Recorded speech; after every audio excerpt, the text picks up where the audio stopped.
Próxima apresentação, né? Função? Aí a gente. Tá liberado. Você foi militar e depois foi juiz? Sim.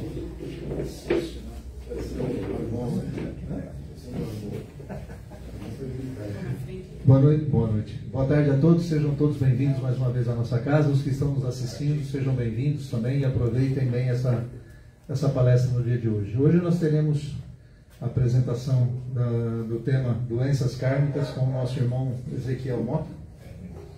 E vamos aproveitar bem esse momento. Vamos então fazer uma oração de abertura, agradecendo primeiramente por essa oportunidade, por mais esse momento de aprendizado, de elevação, por mais esse momento onde nós possamos rever as nossas atitudes e principalmente os nossos pensamentos. Pedimos aos irmãos de luz aqui presentes que nos orientem, que nos ajudem a assimilar, a entender as palavras que serão aqui passadas e que mais que um conhecimento que ela possa se tornar também no nosso dia a dia. Que assim seja, graças a Deus e graças a Jesus. Ezequiel, seja muito bem-vindo. Obrigado mais uma vez pela atenção, pelo carinho. Fica por favor. Muito obrigado. Selim. Eu brinquei com ele não confundir com Selim. Senão daí já viu, né? Aí vai dar confusão. Vai dar. A esposa dele pega e dá confusão. Então, olha lá, já está lá. Está se manifestando. E encarnado ainda. Então.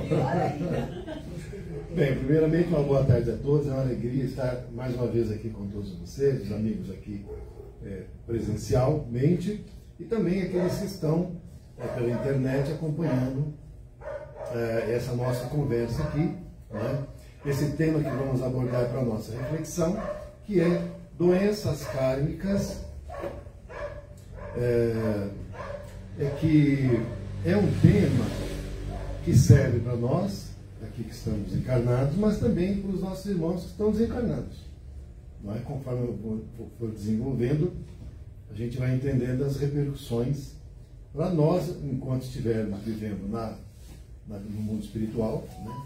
Ou na dimensão extracorpórea, né? E para nós que estamos aqui na jornada e também vivendo as nossas experiências. Bom, doença então é uma enfermidade. Uma gripe é uma doença. Um câncer é uma doença. E quando nós falamos que ela é kármica, significa que ela retrocede a período anterior à encarnação.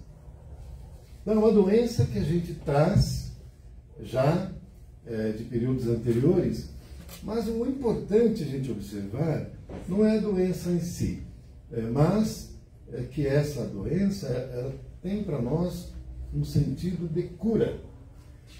Pode parecer até paradoxal. Como é que uma doença, nós podemos falar que ela traz cura? Ela traz cura, mas não para o corpo físico. Ela traz cura para nós enquanto espíritos eternos e também para o corpo espiritual. Não é? Eu vou contar um relato, vou contar 3 para ficar bem claro e bem nítido. E aí a gente desenvolve também o assunto. Então, um médico oncologista, que portanto é um médico que cuida de câncer. Obrigado.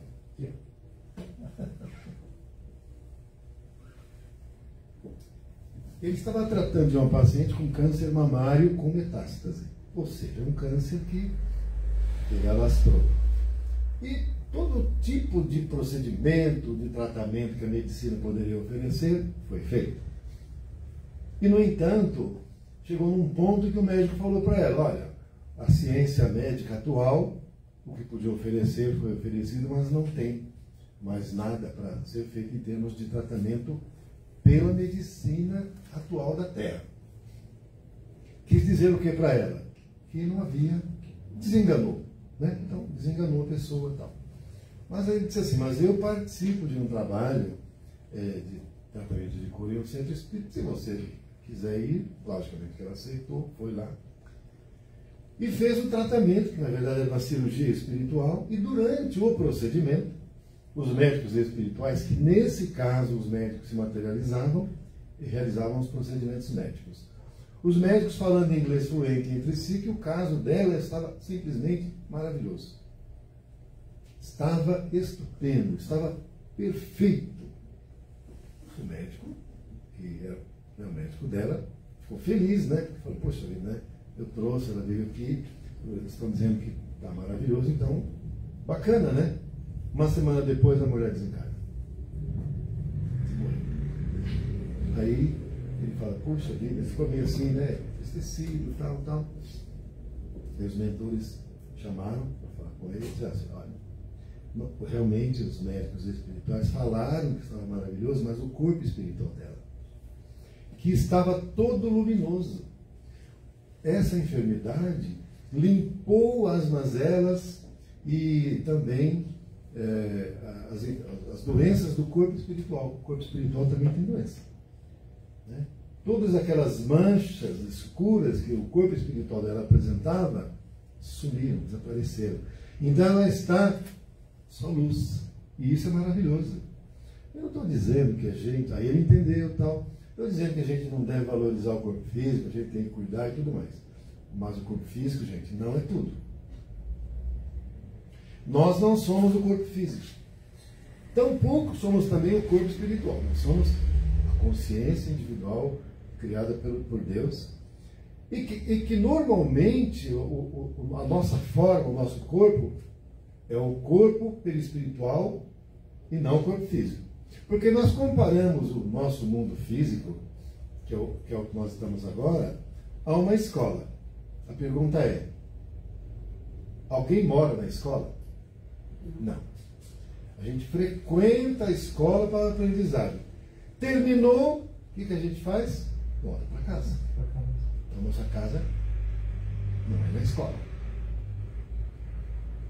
O nosso mundo poderia ser comparado a uma ponte. Alguém constrói casa em cima da ponte? Não. Né? Nós não moramos em cima da ponte. Tem gente que mora embaixo. Mas em cima não é comum. Então a gente passa pela ponte. A gente frequenta a escola e depois volta para casa. Então, a desencarnação é um processo absolutamente natural. É um retorno para casa. Só isso.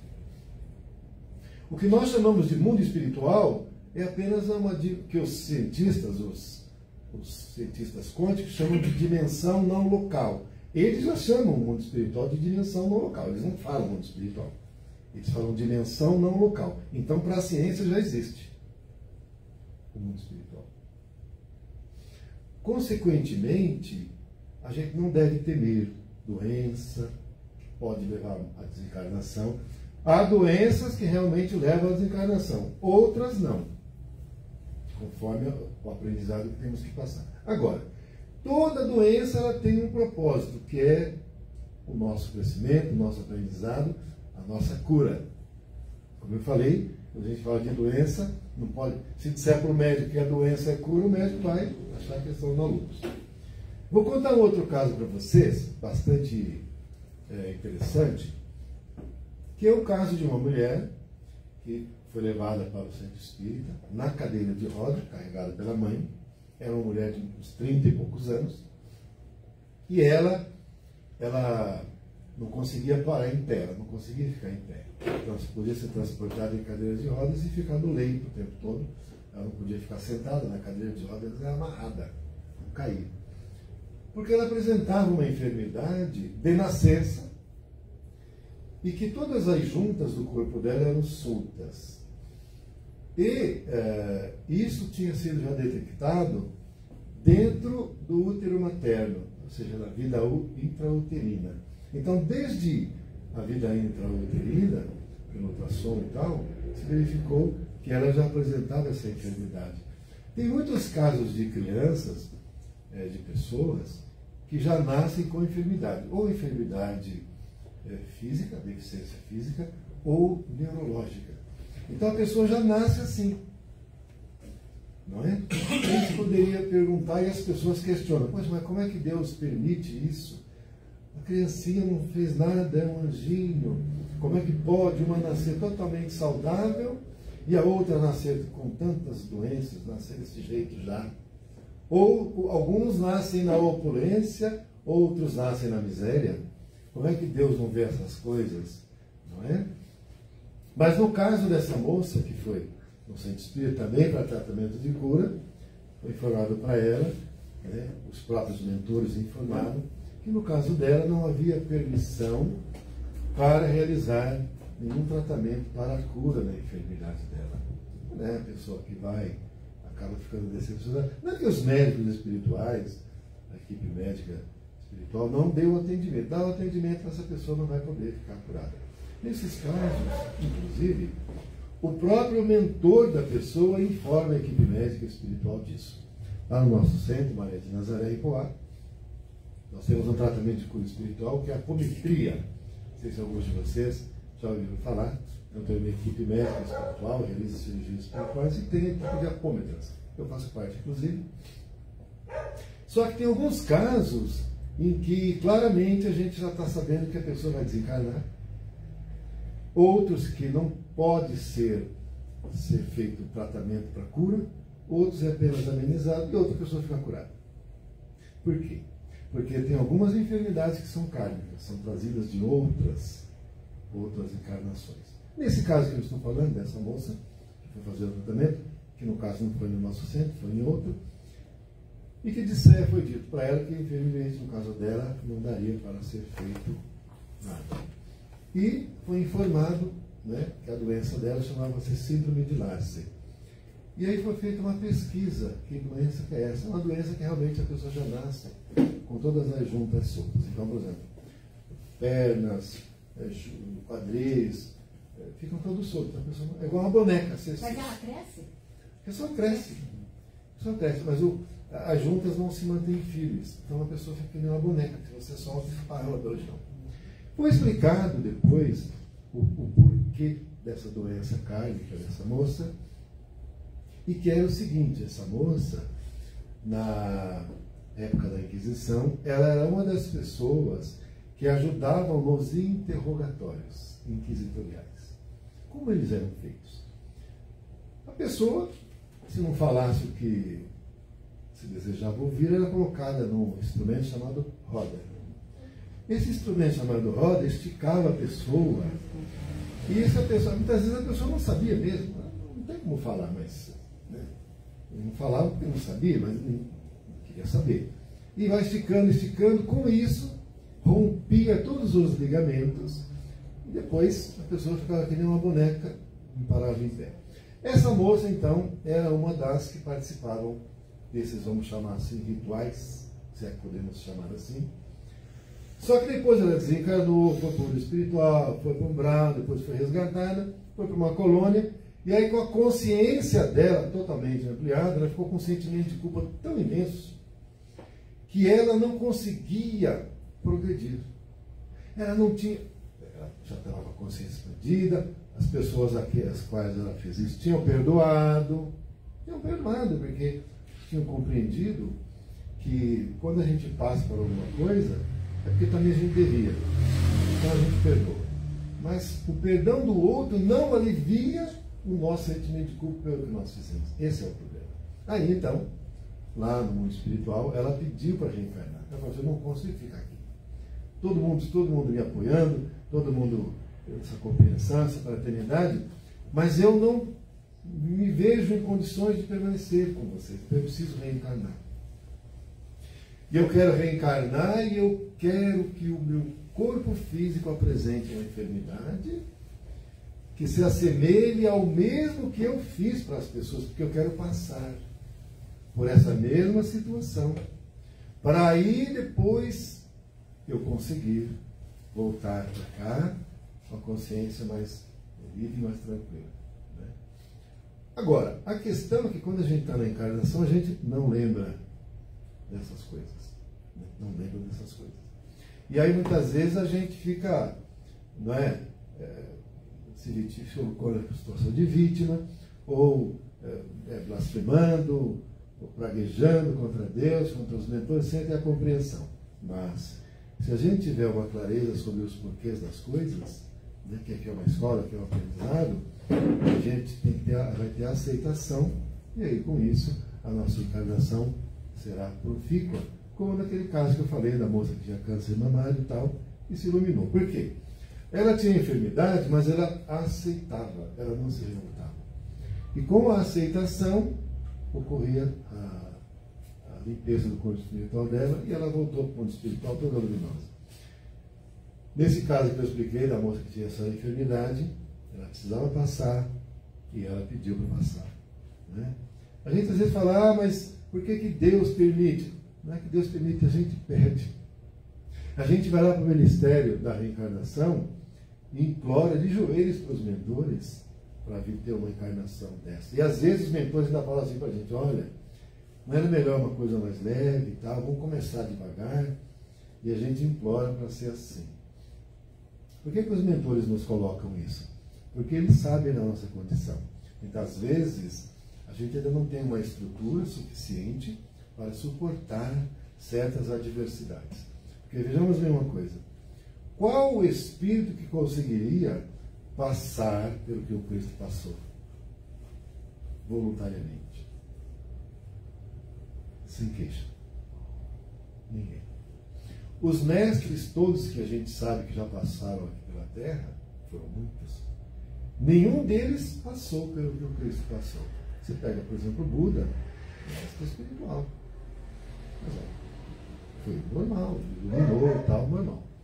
Porque para passar por isso, não adianta o Senhor Jesus, governador planetário, enviar ministros. Ele mesmo veio em pessoa trazer a sua mensagem de amor, a mensagem de perdão e a mensagem do Deus único que a gente está até hoje lutando para entender. A gente até entende já. A questão agora não é entender, a questão agora é viver. É viver o Evangelho. A questão agora é nós sermos o próprio Evangelho vivo. Porque na época de Jesus havia Evangelho escrito? Nenhum. O Evangelho era o próprio Cristo. Ele era o Evangelho vivo, dando testemunho. Em nenhum momento usando de violência, sempre com indulgência, sempre com amor e perdão. E assim ensinando a todos nós aqui na humanidade. Vou contar um terceiro caso, que ele sublinha bastante o que eu estou dizendo a respeito dessa questão, que vocês certamente, acredito que, se não todos, alguns já ouviram falar da história do Saturnino. Não? Chico Xavier, que nos trouxe essa década de 70, essa história e tal.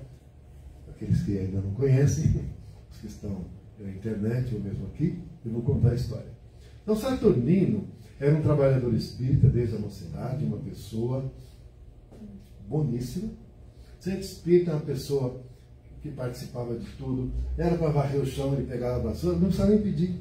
Ele chegava, primeiro, abria, o chão não estava legal, já pegava a vassoura, já varria, já arrumava as cadeiras, já limpava os banheiros. Quando o pessoal chegava, ele já tinha ajeitado quase tudo.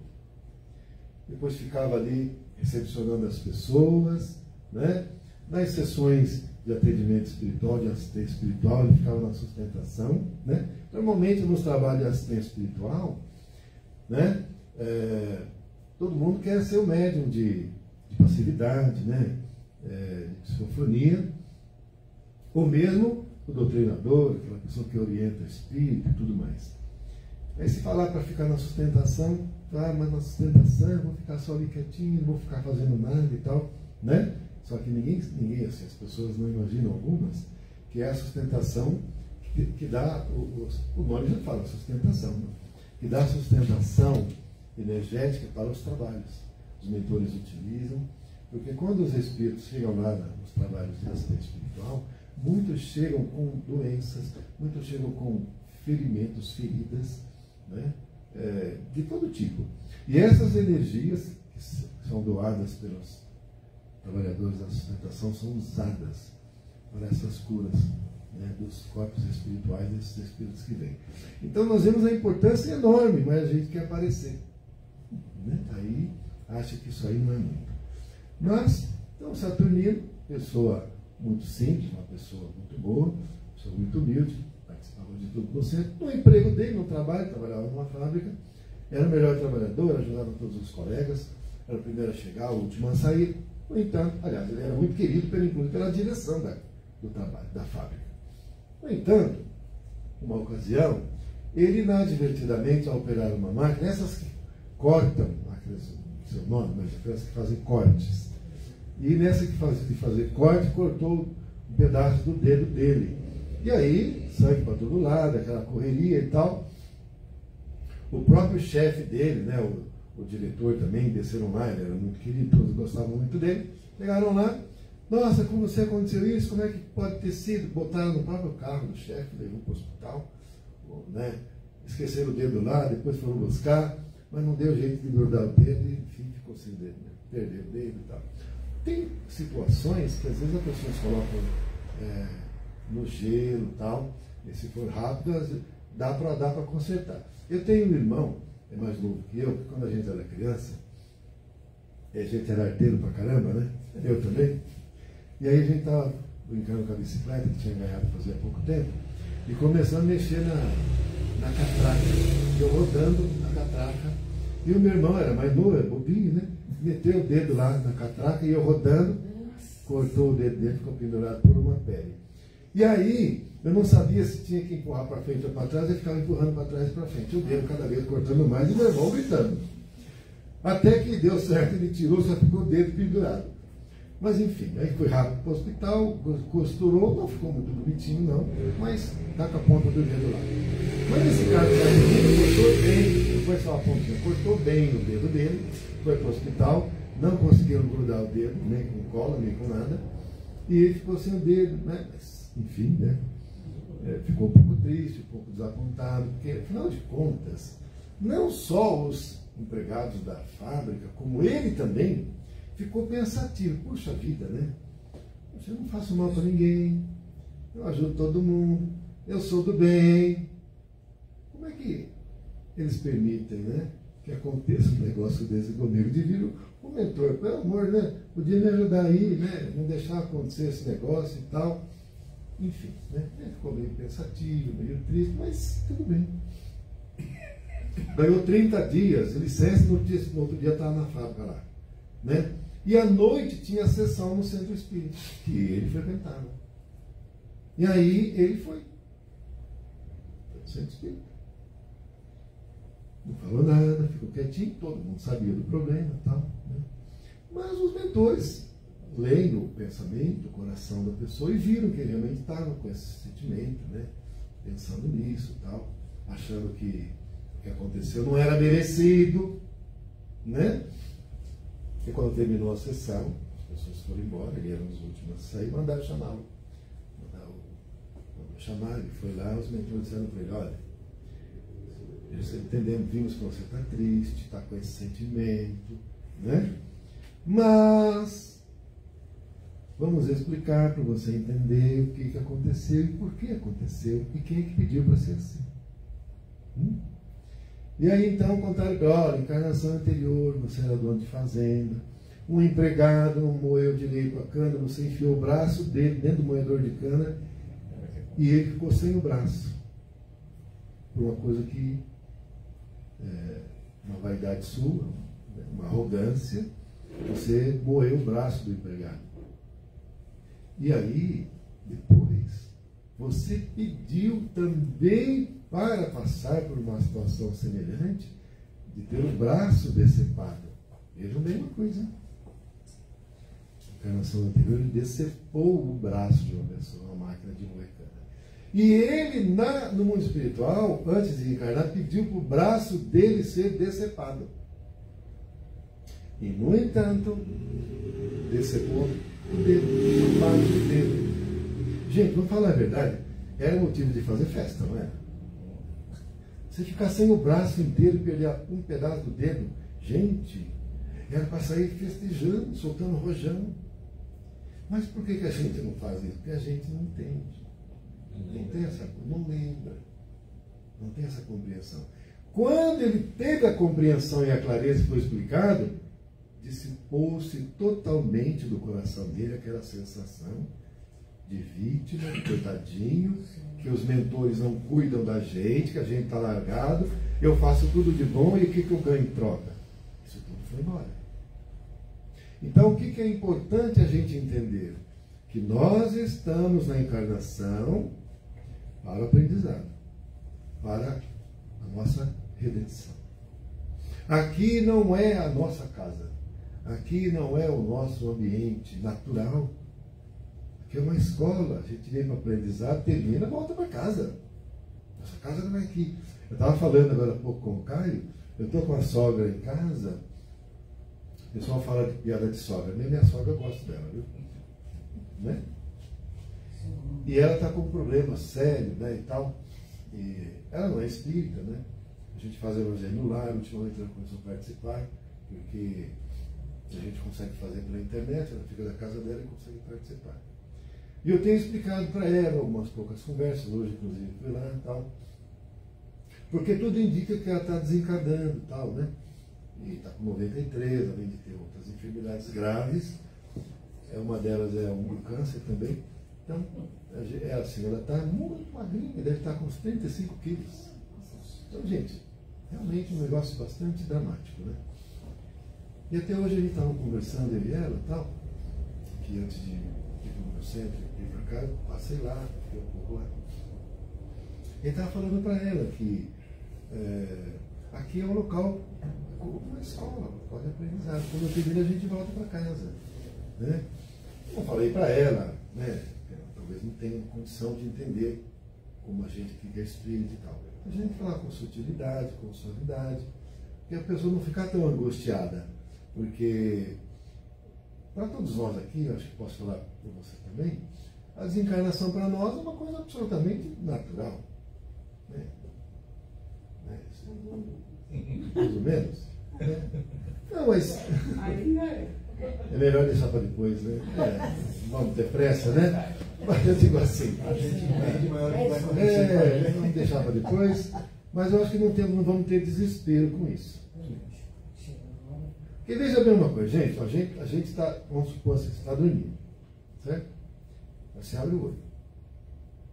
Você está no hospital, ou na sua casa, estava doente, alguma coisa assim. Você abre o olho. O quarto está diferente. Opa, que quarto é esse? Aí você olha, pessoas que, algumas você nunca viu. Aí vem alguém que você conhece muito bem, só que já é desencarnado há um bom tempo. E vem, ô meu neto, que bom que você está aqui conosco. Gente, precisa falar mais alguma coisa? Não. Nada, né? Acho que para nós é o suficiente para saber que nós já estamos desencarnados. Tranquilo, né? Não, mas tranquilo. Tranquilo, porque vai fazer o quê? Vai sapatear no chão, rolar no chão, chorar? Não adianta essa besteira. É claro que para as pessoas que não têm esse entendimento é mais difícil. Mas para nós, que nós sabemos perfeitamente, é um processo natural. O meu pai, por exemplo, que desencarnou, ele estava no hospital, ele teve primeiro um ataque cardíaco, foi operado. Aliás, foi aqui na Pompeia, no São Camilo. Na época eu morava em São Paulo. Trouxe São Camilo, tinha um convênio, ficou lá. Fez cirurgia cardíaca, ainda no hospital teve um AVC. Ainda no hospital. E aí o médico falou, olha, o AVC foi muito severo, 1/3 do cérebro foi tomado. Ele vai ter um outro, e no próximo ele não escapa. Eu falei, bom, tudo bem. Né? Ficou lá no hospital, ele agora foi para casa, situação, 3 anos, uma dificuldade enorme, não andava, eu tinha dificuldade cognitiva grave, enfim, situação assim. Desencarnou depois, teve um segundo AVC, desencarnou aqui no São Camilo também. E aí, gente, para onde que ele foi? Para a casa da minha mãe. Eu não morava lá mais, eu era casado já. Minha mãe começou a sonhar com meu pai toda noite.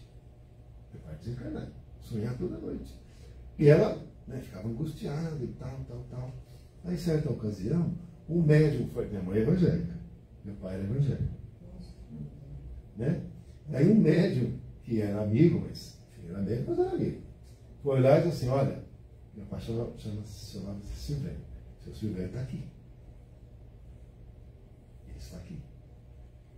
Se vocês quiserem, a gente faz aqui um trabalho e tal, para ele ser resgatado e ele seguir, né, o lugarzinho dele, porque o lugarzinho dele não é que mais, né?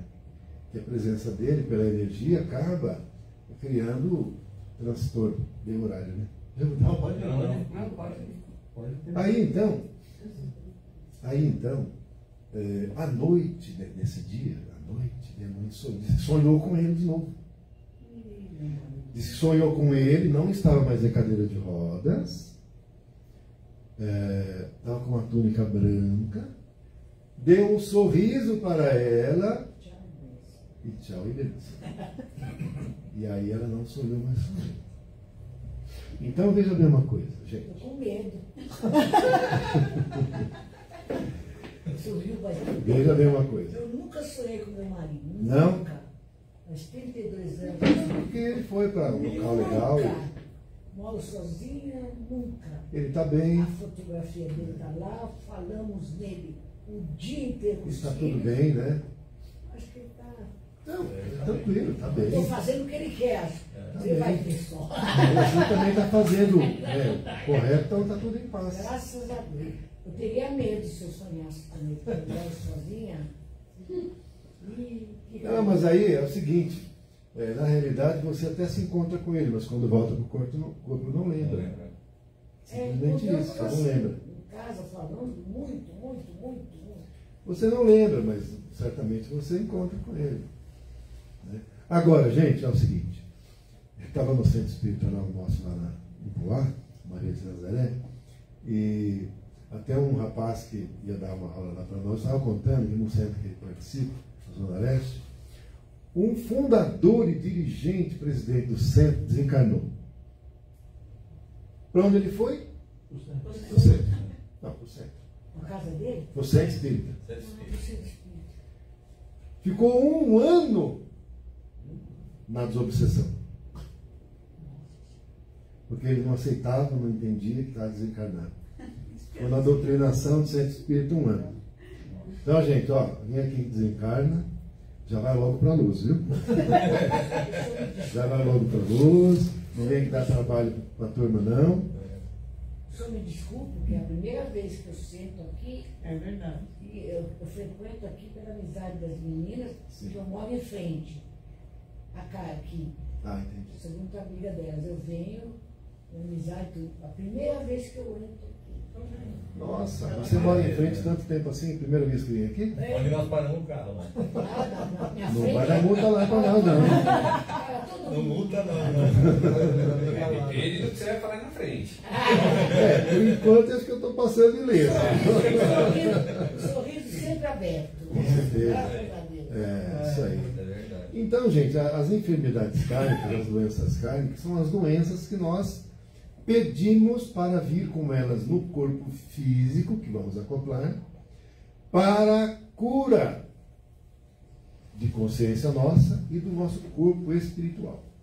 Que ele fica com marcas, fica com manchas, fica com informações do mal que nós já fizemos. Não é? E aí, então, a gente com a consciência mais liberta e mais ampla e plena, a gente quer passar por algumas situações. Tem algumas vezes que a gente já superou tudo isso e a gente não precisa mais passar. Mas mesmo assim, a gente pede para vir e para passar. Porque não é mais que a gente está em débito com a justiça divina. Nós não estamos mais. Mas ainda assim, a gente insiste para sentir o mal que nós fizemos para o outro, a semelhança, é claro, né? Para a gente ficar absolutamente livre e liberto com a nossa própria consciência. E aí, e assim, a gente poder alçar horizontes novos, mais amplos. Porque seria, mal comparando, numa situação assim, a gente ir, por exemplo, em uma festa de núpcias. Certo? Só que nós, mesmo sendo convidados para a festa de núpcias, a gente vai sem a túnica nupcial. A gente vai ficar ali à vontade? A gente vai ficar ali se sentindo igual aos outros que estão com a túnica nupcial? O que é a túnica nupcial? É o nosso perispírito iluminado. E aí a gente chega lá, o nosso perispírito cheio de nódoas, de informações, de males que nós fizemos, e a gente junto com os outros, todos puros, limpos, brilhando. nós vamos ficar com vergonha. Nós vamos ficar com vergonha. O Chico Xavier dizia, porque não sei se vocês sabem, ele foi muito amigo do Zé Arigó. Zé Arigó trabalhava com o Dr. Fritz na década de 70, um trabalho de cura, e o Zé Arigó falou, mas Chico, você não quer aproveitar e já resolve esse negócio da vista? Esse é o negócio aí do coração, né? E que ele tinha também. E ele falou assim, olha, meu irmão, eu prefiro não, porque se eu chegar lá no mundo espiritual, sem ter passado por tudo que estou passando, eu vou ficar envergonhado perante os meus irmãos. Então eu prefiro passar, já estou aqui mesmo, eu já aproveito, já passo por isso, já resolvo de uma vez. Porque vamos deixar para depois. Eu não gosto de deixar as coisas para depois, eu prefiro resolver as coisas no momento. Gente, porque deixar para depois, eu acho que é até pior. Porque no depois, se nós já tivermos feito, você está livre. E se você deixar para depois, você vai ter que voltar, talvez, numa outra oportunidade encarnatória, e passar por uma experiência que nós não precisaríamos mais passar. Então é a gente agradecer sempre, como Paulo de Tarso dizia, do da graça, o que estivermos passando, fomos passar, agradecer. Até pelo câncer? Sim. Até pelo câncer. Porque o câncer é cura para nós. Então vamos ser gratos, vamos ter aceitação e viver na plenitude. Agradecemos sempre a Deus, porque Deus sempre faz e quer o melhor para as nossas vidas. Que Deus nos abençoe e desejo uma festa julina para todos excelente e até uma próxima oportunidade, se Deus quiser. Gratidão. Vou passar agora para o Celino. Nós que agradecemos. Alguma pergunta, dúvidas, comentários, observações? Dona Efigênia? Não? Pode dormir tranquilo. Você é a próxima. Você é a próxima. Palestrante. Então, tá bom. Ezequiel, muito obrigado pelas informações, pelo discernimento, foi muito Celino, Oi. obrigado de deixar eu entrar aqui no Recife. Eu não faço parte de vocês aí. Nossa convidada. A senhora é sempre nossa convidada. Gostei. Toda vez que quiser. Seja bem-vinda sempre. Apareça aqui dentro, não? Vamos encerrar então essa primeira parte e a gente conversa com o Ezequiel em off aqui, tirando as dúvidas. Agradecemos então por mais essas informações, que os espíritos de luz aqui presentes possam nos ajudar a transformar essas palavras em, como já foi dito na oração de abertura, em conhecimento, ou seja, que a gente consiga colocar essas informações no dia a dia, na nossa vivência. Quando tivermos alguns momentos de dúvidas, de insegurança, de incertezas, que lembramos dessa palestra, das palavras aqui ditas, e que com certeza nenhum pai dá a seu filho um pedaço de pedra quando ele pede um pedaço de pão. Então agradecemos também pelas provações que aqui estamos passando, pelos testes, pela purificação, e aproveitamos mais essa encarnação. Que assim seja, graças a Deus e graças a Jesus.